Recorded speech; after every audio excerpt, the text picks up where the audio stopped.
Hello दोस्तों, आज के इस वीडियो में हम पढ़ने वाले हैं एरोमेटिक इलेक्ट्रोफिलिक सब्स्टिट्यूशन रिएक्शन और उसकी मैकेनिज्म को। ठीक है, तो सबसे पहले हम क्या कर लेते हैं, यहाँ पर कंपेयर कर लेते हैं इलेक्ट्रोफिलिक एडिशन रिएक्शन और इलेक्ट्रोफिलिक सब्स्टिट्यूशन रिएक्शन बेंजीन पे। ठीक है, तो जब हम इलेक्ट्रोफिलिक एडिशन रिएक्शन कराते हैं Br2 के साथ, तो यहाँ पर एरोमेटिसिटी बेंजीन की क्या हो जाती है, लॉस हो जाती है। ठीक है, इसलिए इलेक्ट्रोफिलिक सब्स्टिट्यूशन रिएक्शन क्या क्या नहीं होती, फेवर नहीं होती। ठीक है, अगर हम यहाँ पर देखें, अगर हम इलेक्ट्रोफिलिक सब्स्टिट्यूशन रिएक्शन कराएं Br2Fe Br3 से, तो यहाँ पर जो इलेक्ट्रोफाइल जनरेट होगा वो सब्स्टिट्यूट होगा हाइड्रोजन से, इसलिए यहाँ पर एरोमेटिसिटी क्या रहेगी, रिटेन रहेगी, जिसकी वजह से इलेक्ट्रोफिलिक सब्स्टिट्यूशन रिएक्शन क्या होगी, फेवरेबल होगी। ठीक है, तो ये कंपेयर था इन दोनों के बीच।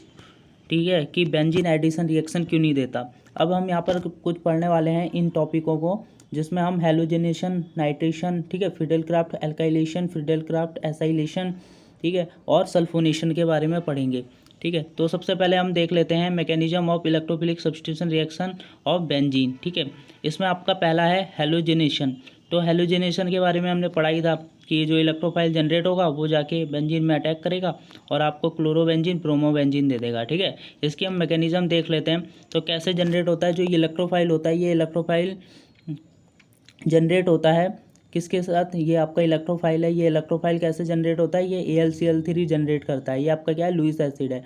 ये लुईस एसिड Cl के लोन पेयर पे अटैक मार के इस तरीके का कॉम्प्लेक्स बना देगा।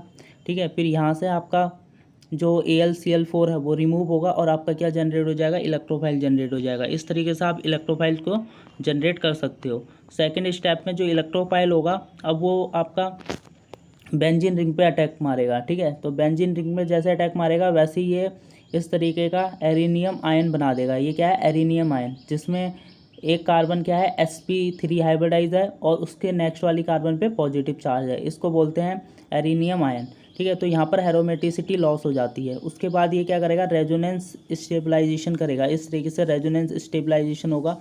ठीक है, इस तरीके से रेजोनेंस स्टेबलाइज होगा इसमें। और अगर हम देखें तो जो इलेक्ट्रॉन डिलोकलाइज हो रहा है वो 5 कार्बन पे हो रहा है, इसलिए यहाँ पर आपका इस तरीके से सिग्मा कॉम्प्लेक्स बन जाएगा। ये आपका क्या है, सिग्मा कॉम्प्लेक्स। ठीक है, जो 5 कार्बन पे इलेक्ट्रॉन डिलोकलाइज होगा। ठीक है, क्योंकि जो एक कार्बन है वो sp3 हाइब्रिडाइज है, वहाँ पर तो इलेक्ट्रॉन नहीं है। ठीक है, अब हम देख लेते हैं कि कैसे प्रोटॉन लॉस हुआ है। अब यहाँ पर प्रोटॉन लॉस होगा, Al जो Cl4 है, ठीक है, वो यहाँ से H+ ले लेगा और यहाँ से H+ रिमूव होके एरोमेटिसिटी वापस गेन हो जाएगी। वापस से एरोमेटिसिटी गेन हो गई और आपको क्या मिल जाएगा, प्रोडक्ट मिल जाएगा। ठीक है, तो अगर हम एनर्जी प्रोफाइल डायग्राम की बात करें, तो यहाँ पर जो रिएक्टेंट क्या है, बेंजीन और इलेक्ट्रोफाइल है। तो ठीक है, इनकी एनर्जी क्या है, ज़्यादा है। ठीक है, तो एनर्जी ज़्यादा होने की वजह से और ट्रांजिशन स्टेट की एनर्जी, ठीक है, जो पहली ट्रांजिशन स्टेट है उसकी एनर्जी क्या है, सेकंड ट्रांजिशन स्टेट से ज़्यादा है। ठीक है, तो इसलिए क्या हो रहा है, जो पहला स्टेप हो रहा है वो स्लो हो रहा है। उसके बाद इंटरमीडिएट के बाद जो दूसरा स्टेप है वो फास्टर इसलिए हो जा रहा है क्योंकि जो ट्रांजिशन स्टेट सेकंड है उसकी एनर्जी क्या हो गई है, कम हो गई है। ठीक है, तो कम होने की वजह से जो प्रोडक्ट की स्टेबिलिटी होगी वो ज़्यादा होगी, जिसकी वजह से क्या बनेगा, मेजर प्रोडक्ट बनेगा। ठीक है, तो अब अगर हम नाइट्रेशन की बात करें तो नाइट्रेशन क्या होगा, तो सबसे पहले आप नाइट्रेशन के लिए, ठीक है, नाइट्रेटिंग एजेंट ले लोगे जो कि क्या है, कॉन्सनट्रेटेड HNO3 और सल्फ्यूरिक एसिड। ठीक है, यहाँ से आपका नाइट्रोनियम आयन जनरेट हो जाएगा। कैसे होगा, मैकेनिज्म देखते हैं। ठीक है, तो यहाँ पर जो आपका H2SO4 होता है ये एक्ट करता है एसिड की तरह। ठीक है, पहले भी बताया था, ये एसिड की तरह एक्ट करता है और ये क्या देगा, इसको H+ आयन देगा। ये ऑक्सीजन के लोन पेयर पे जाके अटैक मार रहा है और इस तरीके का इंटरमीडिएट बना रहा है, यहाँ पर इस तरीके का देख सकते हो। ठीक है, तो यहाँ से क्या होगा, इस वाटर निकलेगा।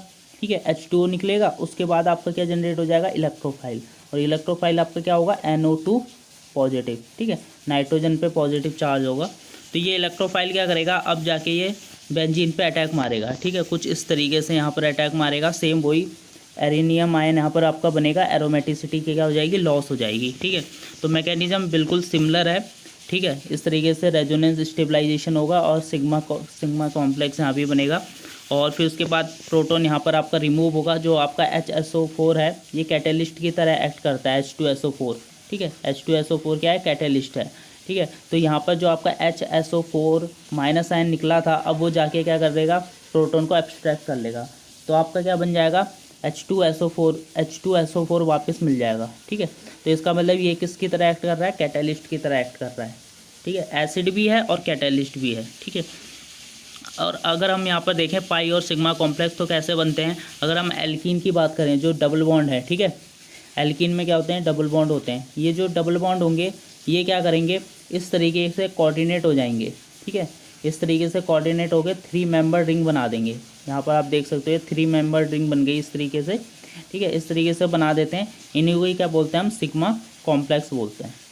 ठीक है, यही क्या होता है, सिग्मा कॉम्प्लेक्स होते हैं। या तो इस तरीके से आप डिनोट कर सकते हो उसको, या फिर इस तरीके से दिखा सकते हो। ठीक है, तो अब सिग्मा कॉम्प्लेक्स और पाई कॉम्प्लेक्स कैसे बनते हैं एरोमेटिक रिंग में। अगर हम एरोमेटिक रिंग की बात करें, अगर नाइट्रोनियम आयन, ठीक है, इससे इस तरीके से अटैच है, ठीक है, जिसमें पाई बॉन्ड के इलेक्ट्रॉन्स NO2 पॉजिटिव चार्ज की ओर अट्रैक्ट हो रहे हैं, तो आपका क्या बनेगा, पाई कॉम्प्लेक्स बनेगा। ठीक है, लेकिन अगर ये इसमें ऐड हो जाए, ठीक है, ऐड होके इस तरीके से डिलोकलाइज करे कि 5 कार्बन पे ही इलेक्ट्रॉन डिलोकलाइज हो रहा है, तो ये आपका क्या बनेगा, सिग्मा कॉम्प्लेक्स बनेगा। ठीक है, तो इस तरीके से हम पाई कॉम्प्लेक्स और सिग्मा कॉम्प्लेक्स को देख सकते हैं। अब हम देखते हैं फ्रीडल क्राफ्ट एल्काइलेशन रिएक्शन। जो फ्रीडल क्राफ्ट एल्काइलेशन रिएक्शन होती है, तो उसमें हम जो एल्काइल हैलाइड लेते हैं, इन एल्काइल हैलाइड की अगर हम पोलैरिटी की बात करें, अगर पोलैरिटी ये इंक्रीज़ हो रही है, ठीक है, इंक्रीज़ हो रही है, तो रिएक्टिविटी जो होगी हेलो एल्केन की वो भी क्या होगी, इंक्रीज़ होगी। ठीक है, किस तरीके से, RF की ज़्यादा होगी, ठीक है, RCl से, और RCl की ज़्यादा होगी RBr से, और RBr की ज़्यादा होगी RI से। ठीक है, RF की ज़्यादा क्यों होगी, क्योंकि F की इलेक्ट्रोनेगेटिविटी ज़्यादा है तो पोलैरिटी ज़्यादा होगी, पोलैरिटी ज़्यादा होगी तो रिएक्टिविटी ज़्यादा होगी। ठीक है, तो अब इसकी मैकेनिज़्म भी सेम उसी तरीके से, इलेक्ट्रोफाइल जनरेट होगा। जो आपका लुईस एसिड है वो क्या करेगा, इलेक्ट्रोफाइल को जनरेट करेगा, तो यहाँ से आपका क्या जनरेट हो जाएगा, इलेक्ट्रोफाइल जनरेट हो जाएगा। फिर उसके बाद जो ये इलेक्ट्रोफाइल जनरेट हुआ है जाके वो किस पे अटैक मारेगा, ठीक है, बेंजीन पे अटैक मारेगा, और यहाँ पर एरोमेटिसिटी लॉस होगी। ठीक है, इस तरीके से एरोमेटिसिटी लॉस होगी। अब ये रेजोनेंस स्टेबलाइजेशन होगा यहाँ पर इस तरीके से, और यहाँ पर क्या बन गया, आपका सिग्मा कॉम्प्लेक्स बन गया ये। ठीक है, उसके बाद क्या होगा अगले स्टेप में, ठीक है, प्रोटॉन रिमूव होगा। ठीक है, AlCl4 माइनस प्रोटॉन रिमूव करेगा, यहाँ से AlCl3 अलग हो जाएगा, कैटलिस्ट है ये। ठीक है, ये अलग हो जाएगा, और HCl आपका रिमूव हो जाएगा, और यहाँ पर आपका क्या बन गया, ये प्रोडक्ट बन गया। ठीक है, तो अगर हम देखें तो फ्रीडल क्राफ्ट एल्काइलेशन में जो हम क्या यूज कर रहे थे, हेलो एल्केन्स यूज कर रहे थे, उसकी जगह हम क्या यूज कर सकते हैं, कुछ दूसरे एल्काइलेटिंग एजेंट भी यूज कर सकते हैं। जैसे कि आप यहाँ पर देख सकते हो दूसरे एल्काइलेटिंग एजेंट, जैसे हमने एसिड यूज कर लिया, ठीक है, H+। अब ये H+ कहाँ से आ सकता है, आपका HCl से आ सकता है, H2SO4 से आ सकता है, ठीक है, H3PO4 से आ सकता है ये H+ आयन। तो ये जब H+ आयन इथेनॉल पे अटैक मारेगा यहाँ पर, तो इस तरीके से यहाँ से वाटर निकालेगा, और ये इस तरीके से इलेक्ट्रोफाइल को जनरेट कर देगा। ऐसे इथिन पे भी अटैक मार सकता है और इलेक्ट्रोफाइल जनरेट कर सकता है। ध्यान देने की बात यह है कि यहाँ पर आपका मोस्ट स्टेबल कार्बोकटायन बनेगा अगर इस तरीके से आ रहा है। ठीक है, तो यहाँ पर इस तरीके से मोर स्टेबल कार्बोकटायन बनेगा, यानी कि 2nd डिग्री कार्बोकटायन। ठीक है, तो ये बेंजीन पे अटैक मार के इस तरीके से क्या बनाएंगे, प्रोडक्ट बना देंगे। ठीक है, अब यहाँ पर क्या होता है, जो लुईस एसिड होते हैं, ठीक है, फ्रीडल क्राफ्ट रिएक्शन में हम वो BF3 भी यूज कर सकते हैं, HF भी यूज कर सकते हैं, SnCl4 भी यूज कर सकते हैं, एसिड भी यूज कर सकते हैं। ठीक है, जैसे कि आपने ऊपर देखा था एग्जाम्पल में जहाँ पर हमने AlCl3 यूज किया हुआ था। ठीक है, अब हम देख लेते हैं कि लिमिटेशन क्या है फ्रीडल क्राफ्ट एल्काइलेशन रिएक्शन की। 3 तरीके की लिमिटेशन होती हैं। ठीक है, पहला सबसे फर्स्ट होती है कि रीअरेंजमेंट होना, यानी कि जो आपका क्या है एल्काइल हैलाइड है, जब उसमें से आपका Cl निकलता है और इलेक्ट्रोफाइल जनरेट होता है, तो वो इलेक्ट्रोफाइल क्या करता है, स्टेबिलिटी गेन करने के लिए रीअरेंजमेंट करता है, यानी कि वैगनर मिर्विन रीअरेंजमेंट होता है, 1,2 हाइड्राइड शिफ्ट बोलते हैं, ताकि क्या मिल जाए, स्टेबिलिटी मिल जाए। ठीक है, तो यहाँ पर आप देख सकते हो इस तरीके से, यहाँ पर आपको इस तरीके का प्रोडक्ट नहीं मिलेगा। ठीक है, ये जो प्रोडक्ट है ये आपको नहीं मिलेगा, यहाँ पर इस तरीके का प्रोडक्ट मिलेगा। तो एक्चुअल में हुआ क्या, AlCl3 ने इस तरीके से इसके साथ जो यहाँ पर ये था, ठीक है, ये, ठीक है, इसने क्या करा, इसके साथ इस तरीके से यहाँ से इलेक्ट्रोफाइल जनरेट कर दिया। अब जो ये इलेक्ट्रोफाइल है, ठीक है, ये क्या है, 1 डिग्री कार्बोकटायन है, तो ये तो अनस्टेबल है। अब ये क्या करेगा, यहाँ से 1,2 हाइड्राइड शिफ्ट करेगा, जिसको हम क्या बोलते हैं, वैगनर मिरविल रीअरेंजमेंट। ठीक है, तो यहाँ से हाइड्राइड शिफ्ट होगा और क्या मिल जाएगा आपको, सेकेंड डिग्री कार्बोकेटाइन मिल जाएगा, जो कि क्या है, मोस्ट स्टेबल है। ठीक है, यही जाके क्या करेगा, बेंजीन पे अटैक मारेगा और आपको, ठीक है, इस तरीके का प्रोडक्ट यहाँ पर मिल जाएगा, आइसोप्रोपाइल बेंजीन। ठीक है, तो ये इसकी एक लिमिटेशन है। दूसरी क्या है, दूसरी यह है कि पॉली एल्काइलेशन हो जाती हैं, यानी कि अगर हम फर्स्ट फिडेलक्राफ्ट एल्काइलेशन कराएं, ठीक है, तो आपको क्या मिलेगा, टॉल्विन मिलेगा। अब ये टॉल्विन में जो आपका CH3 ग्रुप है, ये क्या है, इलेक्ट्रॉन डोनेटिंग ग्रुप है, जो बेंजीन में इलेक्ट्रॉन डोनेट करेगा। तो ऑर्थो पैरा पोजीशन में क्या हो जाएगी, इलेक्ट्रॉन चार्ज डेंसिटी बढ़ जाएगी। तो इसका मतलब फिर से क्या हो सकती है, फिडेलक्राफ्ट एल्काइलेशन फिर से हो सकती है और डाई ट्राई ठीक है, एल्काइल बेंजीन मिल सकते हैं। इस तरीके से यहाँ पर आपको डाई मिल गया, ऐसे ही आपको क्या मिल सकता है, इसका ट्राई मिल सकता है। ठीक है, ट्राई मिल सकता है, ठीक है, टेट्रा मिल सकता है। तो इस तरीके से आपके पॉली एल्काइलेशन होती रहती हैं। ठीक है, अगर हम फिडेलक्राफ्ट एल्काइलेशन यूज करते हैं, तो ये भी एक इसकी लिमिटेशन है। तीसरी लिमिटेशन क्या है, फिडेलक्राफ्ट एल्काइलेशन रिएक्शन ऐसे ग्रुप नहीं देते, ठीक है, जो एरोमेटिक रिंग से अटैच हों और वो एरोमेटिक से इलेक्ट्रॉन चार्ज डेंसिटी को क्या कर रहे हों, खींच रहे हों, यानी कि इलेक्ट्रॉन विड्रॉइंग ग्रुप। ठीक है, तो जितने भी आपके इलेक्ट्रॉन विड्रॉइंग ग्रुप हैं, ये फिडेलक्राफ्ट एल्काइलेशन रिएक्शन नहीं देंगे। ठीक है, अब इलेक्ट्रॉन विड्रॉइंग ग्रुप हैं क्या, जैसे आपका NO2 ग्रुप, ठीक है, CO ग्रुप, ये क्या है आपका कार्बोनाइल ग्रुप, ठीक है, CHO ग्रुप, ठीक है, CHO ग्रुप एल्डिहाइड ग्रुप है, ठीक है, और SO3H, ठीक है, ये भी क्या है, इलेक्ट्रॉन विड्रॉइंग ग्रुप है। COH, ये भी क्या है, इलेक्ट्रॉन विड्रॉइंग ग्रुप है। तो ये जितने भी आपके इलेक्ट्रॉन विड्रॉइंग ग्रुप हैं, ये क्या करते हैं, एरोमेटिक रिंग से इलेक्ट्रॉन चार्ज डेंसिटी को क्या कर लेते हैं, खींच लेते हैं। तो इलेक्ट्रॉन चार्ज डेंसिटी क्या हो जाती है, एरोमेटिक रिंग की डिक्रीज हो जाती है, जिसकी वजह से फिडेलक्राफ्ट एल्काइलेशन रिएक्शन नहीं हो पाती। ठीक है, कुछ इलेक्ट्रॉन रिलीजिंग ग्रुप भी हैं, यानी कि इलेक्ट्रॉन डोनेटिंग ग्रुप, जैसे कि आपका NH2, NHR, ठीक है, NR2, ये भी क्या करते हैं, फिडेलक्राफ्ट रिएक्शन नहीं देते हैं। ठीक है, अगर ये बेंजीन रिंग से अटैच हों, क्यों नहीं देते, अभी आगे हम ये पढ़ेंगे।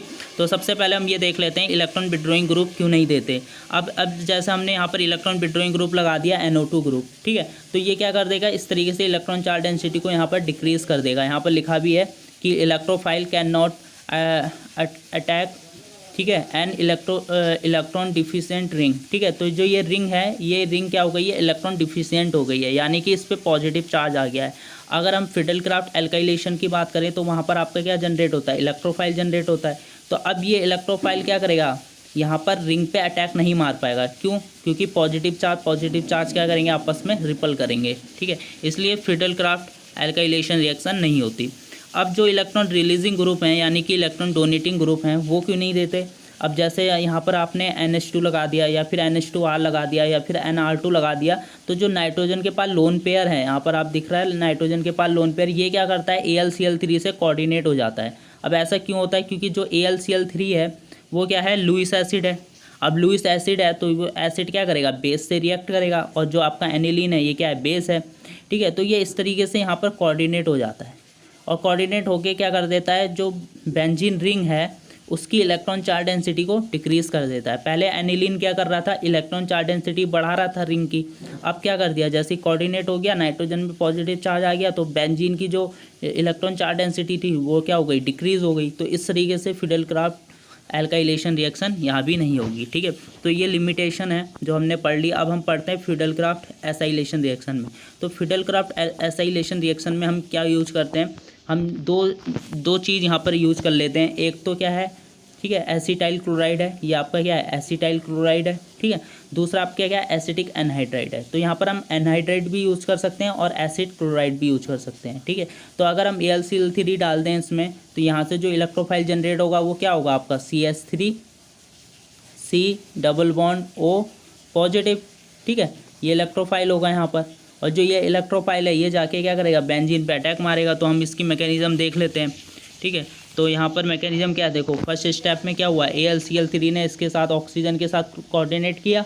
ठीक है, फिर यहाँ से आपका क्या जनरेट हो गया, यहाँ से आपका एसाइलियम आयन जनरेट हो गया। ये क्या है, एसाइलियम आयन है। ठीक है, एसाइलियम आयन यहाँ से जनरेट हो गया, और यही क्या करेगा, एसिलियम आयन, ठीक है, बेंजीन में अटैक मारेगा, ठीक है, बेंजीन में अटैक मारेगा इस तरीके से, ठीक है। और आपका क्या यहाँ पर क्या होगा, यहाँ पर इस तरीके से सिग्मा कॉम्प्लेक्स बन गया रेजोनेंस स्टेबलाइजेशन से, ठीक है, यहाँ पर सिग्मा कॉम्प्लेक्स बन गया, सेम मैकेनिज्म है। फिर प्रोटॉन का लॉस होगा, इस तरीके से प्रोटॉन यहाँ पर लॉस हुआ है और आपका क्या बन जाएगा यहाँ पर, ठीक है, इस तरीके का कीटोन कंपाउंड बन जाएगा, ठीक है। तो यहाँ से कीटोन कंपाउंड बनते हैं। अब हम बात कर लेते हैं, कंपेयर कर लेते हैं फिडेलक्राफ्ट एसाइलेशन को एल्काइलेशन के साथ, ठीक है। तो यहाँ पर जो कंपेयर होता है वो कैटेलिस्ट की क्वांटिटी पे होता है, यानी कि कैटेलिस्ट कितनी क्वांटिटी में लिया जाता है। तो जो फिडेलक्राफ्ट एल्काइलेशन रिएक्शन होती हैं उनमें 1 मोल लिया जाता है AlCl3, ठीक है, AlCl3 1 मोल लिया जाता है। लेकिन जो एसाइलेशन रिएक्शन होती हैं इनमें AlCl3 1 मोल से ज़्यादा मोल लिया जाता है, यानी कि लार्ज क्वांटिटी में लिया जाता है कैटेलिस्ट, ठीक है। ये चीज़ ध्यान देना फिडेलक्राफ्ट एसाइलेशन रिएक्शन में। अब जैसे फिडेलक्राफ्ट एसाइलेशन रिएक्शन के लिए अगर आप एसाइलेटिंग एजेंट जो यूज कर रहे हो, ठीक है, वो आपका क्या है, वो रिएजेंट आपका क्या है, इस तरीके का है, एसिड क्लोराइड है, ठीक है। तो ये एसिड क्लोराइड क्या करेगा, पहले AlCl3 जो है उसके ऑक्सीजन से इस तरीके से कोऑर्डिनेट हो जाएगा, ठीक है। तो पहला तो आपका यहाँ पर यूज़ हो गया, तो यहाँ से इलेक्ट्रोफाइल जनरेट हो जाता है। उसके बाद जो आपका प्रोडक्ट बनता है, ठीक है, प्रोडक्ट में जो कीटोन ग्रुप है वो भी क्या करेगा, AlCl3 से कोऑर्डिनेट हो जाएगा, क्योंकि यहाँ भी ऑक्सीजन है इस तरीके से, ठीक है।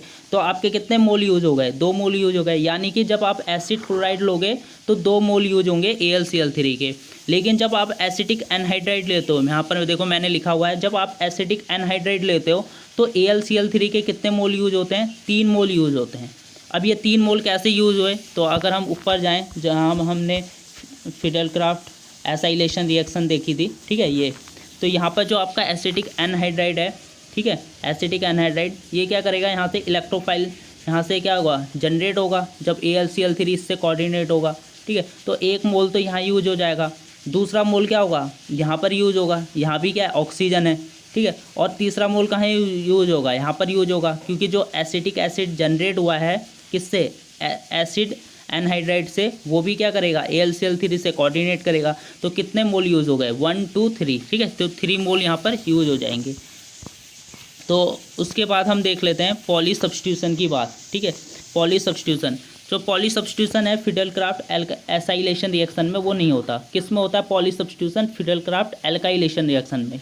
क्यों होता है, क्योंकि फिडेलक्राफ्ट एल्काइलेशन रिएक्शन में जो एल्काइल ग्रुप होता है वो इलेक्ट्रॉन डोनेटिंग ग्रुप होता है, इसलिए फर्दर आपका क्या हो जाएगा, इलेक्ट्रोफिलिक सब्स्टिट्यूशन रिएक्शन फिर हो सकता है, ठीक है, और आपका डाई ट्राई बन सकता है। इसलिए पॉली सब्स्टिट्यूशन फिडेलक्राफ्ट एल्काइलेशन में हो जाती है। लेकिन जो फिडेलक्राफ्ट एसाइलेशन रिएक्शन है उसमें जो एसाइल ग्रुप होता है वो क्या होता है, इलेक्ट्रॉन विड्रॉइंग ग्रुप होता है। तो वो क्या करता है, बेंजीन से इलेक्ट्रॉन को विड्रॉ करता है, ठीक है। यहाँ पर लिखा है एसाइल ग्रुप जो होता है वो इलेक्ट्रॉन विड्रॉइंग ग्रुप का होता है।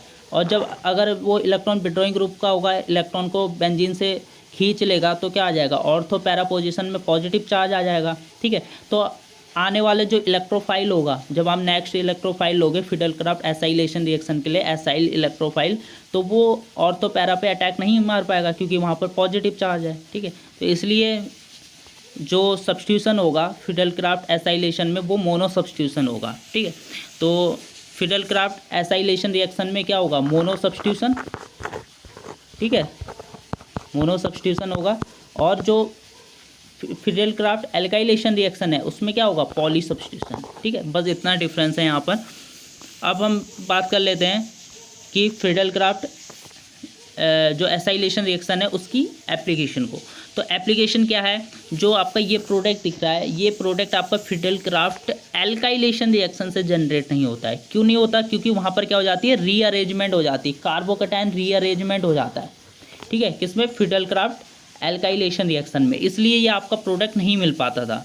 लेकिन क्या होगा कि आप इसको बना सकते हो किसकी हेल्प से, फिडेलक्राफ्ट एसाइलेशन रिएक्शन की हेल्प से। तो कैसे, आप यहाँ से ये रिएक्शन करवा दो पहले, फिडेलक्राफ्ट एसाइलेशन रिएक्शन, ठीक है। आपने फिडेलक्राफ्ट एसाइलेशन रिएक्शन करवा दी, उसके बाद आप क्या कर दो, क्लीमेंसन रिडक्शन कर दो। देखो यहाँ पर लिखा हुआ है क्लीमेंसन रिडक्शन, या फिर आप कर सकते हो वुल्फ-किर्चनर रिडक्शन, ठीक है। वुल्फ-किर्चनर रिडक्शन क्या होता है, वहाँ पर हम लेते हैं ठीक है, NH2 के साथ KOH, ठीक है, ये आपकी होती है वुल्फ-किर्चनर रिडक्शन। ठीक है, यहाँ पर हमने क्या करवा दिया, क्लीवेंसन रिडक्शन करा दी है। इसमें हम लेते हैं जिंक Hg कंसनट्रेटेड HCl। ठीक है, तो ये क्या करता है, ये जो कीटोन ग्रुप है उसको किस में कन्वर्ट कर देता है, एल्केन में, यानी कि CH2 में कन्वर्ट कर देगा। यानी कि जो C double bond O group है उसको ये कन्वर्ट कर देगा CH2 में, यहाँ से ऑक्सीजन निकालेगा और 2 H लगा देगा।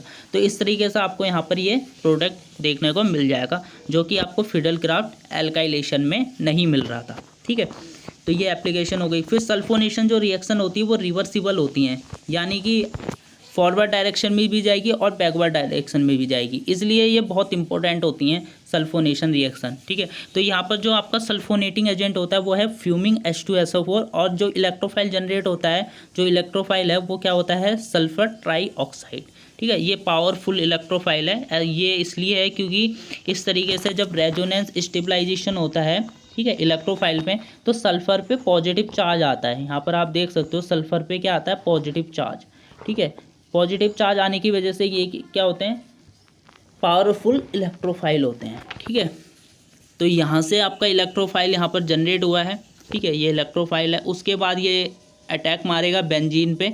ठीक है, यहाँ से एरोमेटिसिटी लॉस होगी, उसके बाद रेजोनेंस स्टेबलाइजेशन होगा, वही सिग्मा कॉम्प्लेक्स बनेगा जो हमने पहले देखा था। ठीक है, फिर आपका प्रोटॉन रिमूव होगा और उसके बाद आपका इस तरीके से आप वर्कअप कर दोगे अगले स्टेप में, तो आपका ये प्रोडक्ट यहाँ पर मिल जाएगा। यहाँ पर वर्कअप कर दिया H3O+ से, तो यहाँ पर आपका क्या मिल गया, प्रोडक्ट मिल गया बेंजीन सल्फोनिक एसिड। ठीक है, अब ये रिवर्सिबल रिएक्शन कैसे होती है, हम एनर्जी प्रोफाइल डायग्राम इसका देख लेते हैं।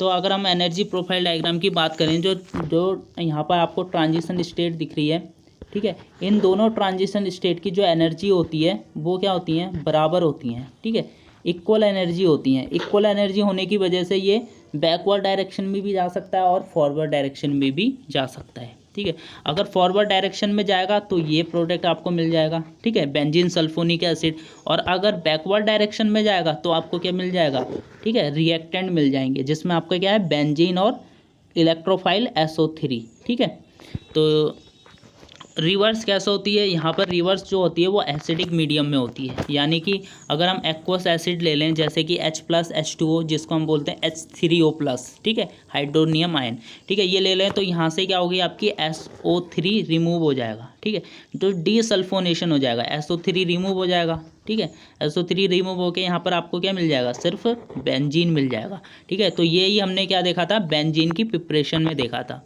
ठीक है, पिछली वीडियो में हमने बेंजीन की प्रिपरेशन में देखा था कि किस तरीके से बेंजीन बनता है डीसल्फोनेशन करके। ठीक है, किसका, बेंजीन सल्फोनिक एसिड का। ठीक है, तो ये वीडियो यहाँ पर समाप्त होती है, फिर आपसे मिलते हैं नेक्स्ट वीडियो में। ठीक है, तब तक के लिए बहुत बहुत धन्यवाद।